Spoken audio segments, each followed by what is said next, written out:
shops were just right after the wall. You see the entrance of the shop right here? Side by side, there used to be plenty shops on the left and right. Excavations are not completed yet, but they know what are they going to find out. Some shops and the houses are excavated right in the center. We're coming up. This is very important excavation on behalf of archaeologists. Treasury they're called. Doesn't mean always silver, gold, or something valuable. Yeah. Treasury they're called. Something they haven't found it before, or very important discovery on behalf of the modern archaeology. First time when they discovered the houses, they liked that. Those houses are on the hillside. In 1960s, excavations are shown the archaeologists. They were two-story, first floor living room and kitchen, second floor bedroom and bathroom, just like condos. They like those houses. They said, let's excavate it next door in 1970s, which is under the conservation roof today.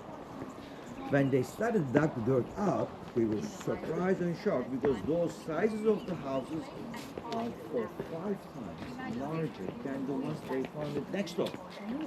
Not only the larger sizes, but more richly interior decorated, like every single chambers are decorated by the frescoes on the wall, like our wallpaper, mosaics on the ground floor, like our carpets.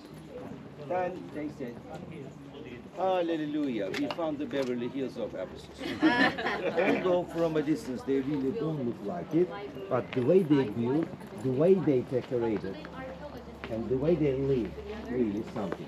This is why they covered by this ugly metal or the conservation roof.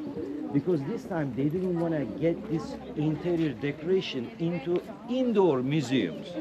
They want to display in the original spot where they found right after restored. And this also the protected roof was more than $10 million, and all the restoration today is over $15 million, which makes one of a kind highlight of Ephesus called terrace houses. Maybe you never heard it, but this is the hidden highlight. It is not a part of the tour because you cannot do and see everything in a half day. You know what I mean? But what I'm trying to tell you is, if you are interested in such this kind of ancient places in other countries like Herculaneum or Pompeii, there are some examples of the rich Roman villas. But if you ever come back to Ephesus someday, and if you're not rushed, either private or on the itinerary of the tours we offer our guests, don't miss that. Really something. I have taken really a lot of people, but it is open like 11 years. 90% of the visitors like you to Ephesus, they miss it. We cannot get everybody inside also. Only like 10% of the visitors they go and visit, but something. You see those mosaics? These are not the mosaics of the houses, but the shops.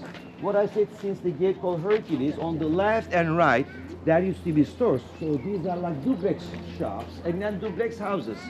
They were like semi-detached. You know what I mean? The houses are located on the hillside.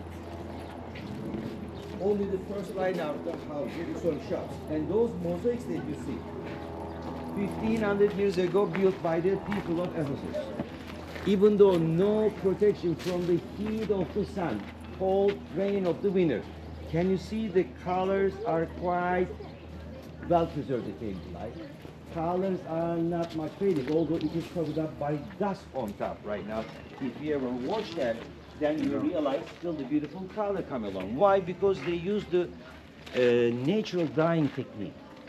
What 21st century word is organic dyeing. I hate this word, as if something is new invented. This was the way, this is the way still in the countryside. What it means, natural dyeing, you need, for instance, yellow, if you have daisies on your hand, if you have maybe tobacco on your hand, or if you have a saffron on your hand, that's what the color is you obtain it. Saffron, not really common all around, very expensive, but in some part of Turkey, we produce saffron, and it is, ladies and gentlemen, one of the strongest, powerful dyeing process.